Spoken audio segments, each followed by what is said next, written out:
Սիրելի հայրենակիցներ, հարգելի պատգամավորներ, այսօր մենք ունենք զորակոչի հետ կապված լրջագույն խնդիր։ 2025 թվականին բանակ է զորակոչվել զորակոչի ենթականների ընդամենը 35%-ը։ Իսկ զինվորների թվի 30%-ի չափով տղաներ հրաժարվել են Հայաստանի քաղաքացիությունից։ Ստացվում է անարդար եւ անհավասար իրավիճակ։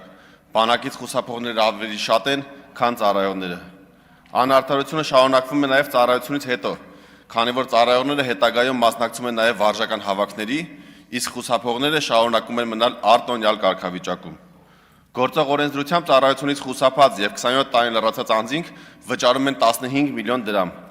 Այսպես նրանք որոշ չափով փակում են իրենց չծառայելու բացը։ Առաջարկում եմ նույն սկզբունքով քաղաքացիությունից հրաժարվողներից նույնպես պահանջել 15 միլիոն դրամ եւ բաշխել 10 զինվորների միջև,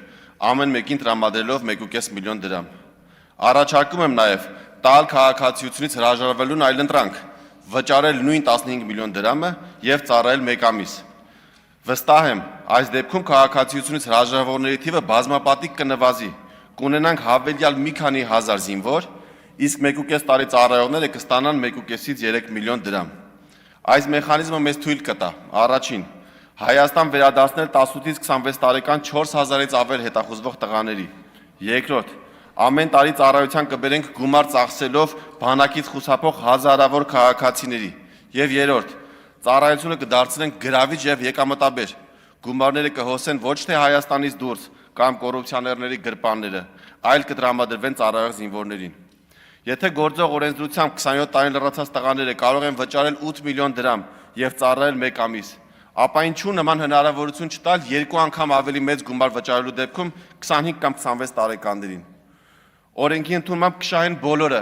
եւ պետությունը, եւ բանակը, եւ ծառայող զինվորը։ Կտուժեն միայն բանակից փողով մարդ ազատողները։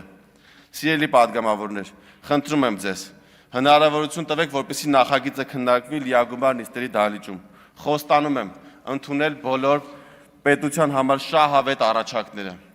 Եվ իրականում այս քվեարկությունը ոչ թե նախագծին կողմ քվեարկություն է, այլ որպեսզի նախագիծը մտնի քննարկման փուլ։ Քննարկման փուլում, եթե կհնչեն մտքեր, կարծիքներ, մենք ժամանակ կունենանք քննարկելու։ Մի բան ակնհայտ է, մենք ամեն օր կորցնում ենք 10-ից ավել զինվոր։ Այսինքն 1 տարի հետաձգումը մեզնից տանում է առնվազն անցած տարվա տվյալներով 2811 քաղաքացիությունից հրաժարված եւ հազարավոր տղաներ, ովքեր տարբեր այլ ճանապարհներով խուսափել են ծառայությունից։ Եվ այստեղ տուժում է ծառայող զինվորը,